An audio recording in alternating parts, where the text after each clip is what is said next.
What's going on, you guys? It's Keinan Briggs, sports consultant and mentor. And recently I asked you guys about your college experience, what it was like, and I wanted to get a feel for what's going on, right? So I asked this question: how is your college coach doing? And I got a pretty good response. So majority of the coaches are doing pretty good. They're either doing fire or thumbs up, which are great things. But the thing that concerned me was that there was an equal number, just about equal, to coaches that were doing less than par compared to the athletes that were asked. And so I thought about those things and I wanted to know a little bit more. So I asked the question, what's missing from your collegiate athletic experience? And here are some of the answers that I got. As you can see, I erased some of the names to keep this anonymous, but in-meet involvement and feedback. This is very important, right? Athletes are used to feedback, especially when athletes are jumpers. When they're jumpers or doing anything in the field events, you have to literally watch each and every rep, each and every person. Why? Because they're going to make a flaw of some sort and they're going to look to you as a coach to figure out how to fix it. Now, when you're in sprints, there's not much coaching at the meet. Why? Because you warm up, you get in the blocks, you do what you were told, and you run, race is over. We're going to work on everything the next track meet, because your next time you run that event is going to be the next track meet.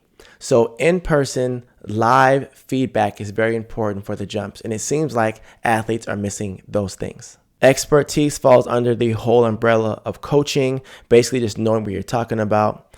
Coaches that actually want to develop athletes. Now, this is very important because this is coming from obviously a person who has an emotional response to that, right? And they're feeling that the coaches aren't stepping up and aren't doing the things that they feel they should. Now, what's happening in this new world is you have club athletes that are being taught by high-level coaches that are now going to colleges that they may or may not have a high-level coach. And that coach must be a higher level than the coach they came from. I'll speak for myself. I know that I could coach pro level athletes and college level elite athletes and do fine, but I'm staying down at the youth level. So now when you think about it, they're getting pro level coaching at the youth level for my specific club team.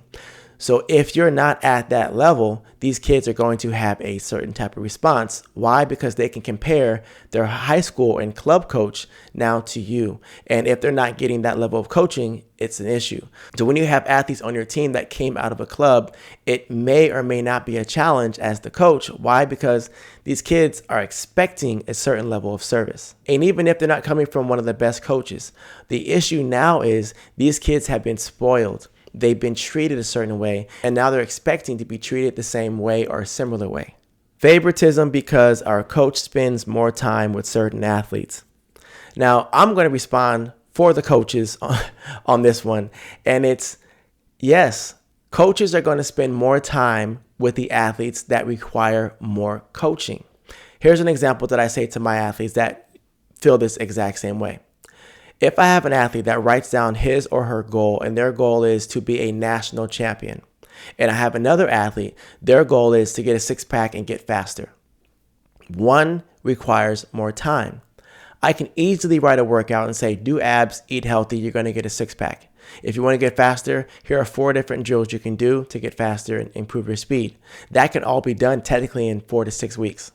Now, if I have an athlete that wants to win a national championship, that's going to require not only getting faster and eating healthy and a six-pack, it's going to require technique training. It's going to require mentality, stability training. It's going to require so many other elements of the sport that may take 2, 3, 4, 5, 6 years. And if that's the case, well, then that athlete is going to get a lot more of my time. Why? Because they requested it via their goals they have set for themselves. And don't get upset if you're not getting the type of love that you feel that you need if you've never asked for it. Innovation, boldness among coaching as far as athletes, charisma, star power to incorporate. I don't know what they're saying.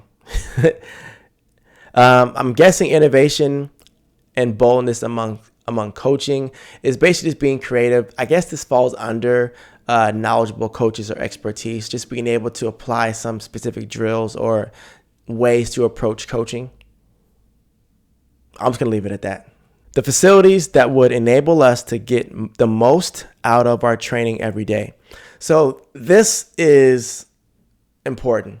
There are high schools, there are colleges that don't even have a track. Now, high schools, I'm not going to blame them, right? And this is a college conversation anyway.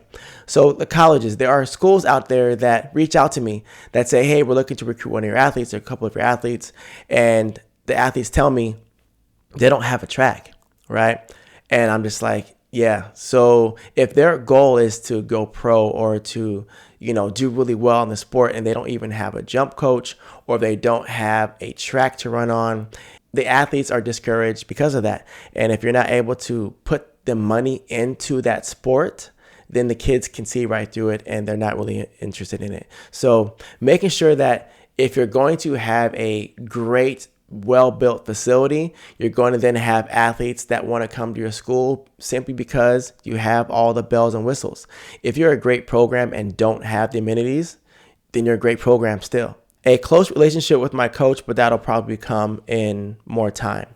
And so basically I hear a student saying they want more affection. They want more bond between that athlete and the coach. And so for coaches that are watching this, listen to the athletes. They're saying that they need something.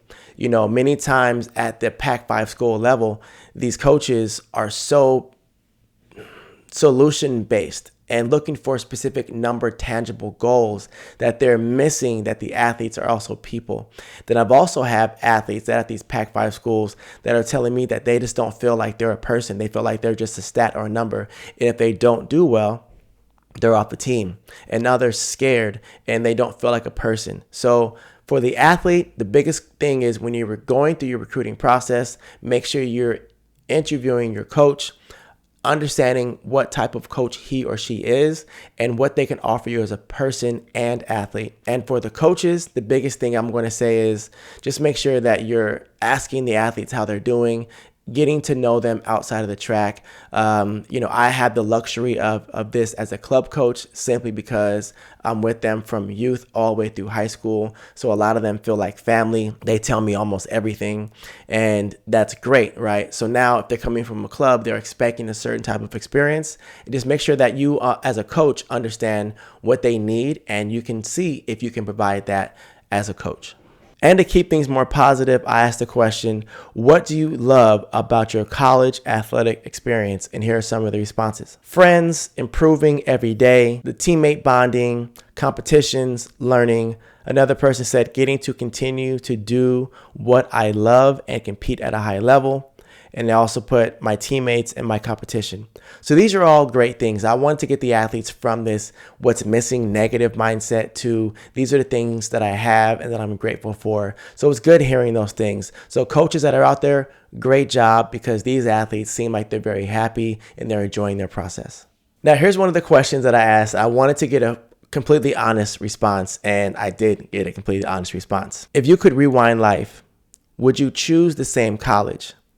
69% of the kids said nay or no. This is important, right? For two levels. The first level, coaches. The kids are missing something. So this whole video kind of gives you some feedback on what's missing.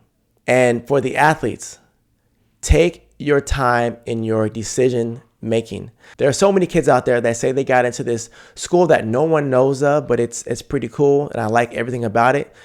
Versus there's a school that doesn't know who I am, doesn't really care. I have to perform at a very high level, but everyone in the world knows this school.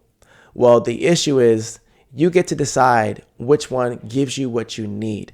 If you're a person that you need to feel valued, you need to feel like you're the most important person in the world, you need to make sure that you assess both types of schools to make sure that you're going to get what you need. Because it would suck. And I've had many athletes of all levels at all schools tell me that they're having a great time or they're having a horrible time. And it's literally case by case. It's person by person. I've had some athletes that go to a very big school and they love it. I've had others that hate it. I've had athletes that go to small schools and they hated the fact that they were going to a small school. But when they got there, They absolutely loved it. So it's case by case. So do your research. Make sure you're out there searching for professionals that can help give you the guidance you need when looking for schools. It's not about just getting into a school. It's about finding a school that fits your life and the direction that you plan to go. So with that being said, please make sure you subscribe. If you have any questions for me directly, you can put them in the comments below. If they're very specific, detailed questions, make sure you check out my services. I do offer consultation calls where you can ask me anything and I'll give you a full breakdown of what's important, what to do next. That's going to be in the description below. And if you're looking to improve your jumping ability in the long or triple jump, please check out in the link below, shopjump101.com. It's a 6-week program that teaches you everything from beginning to the end on how to improve your ability as a long and triple jumper. And if you're a coach, it teaches you how to teach your athletes how to jump that much further and that much better with confidence. All right, till next time.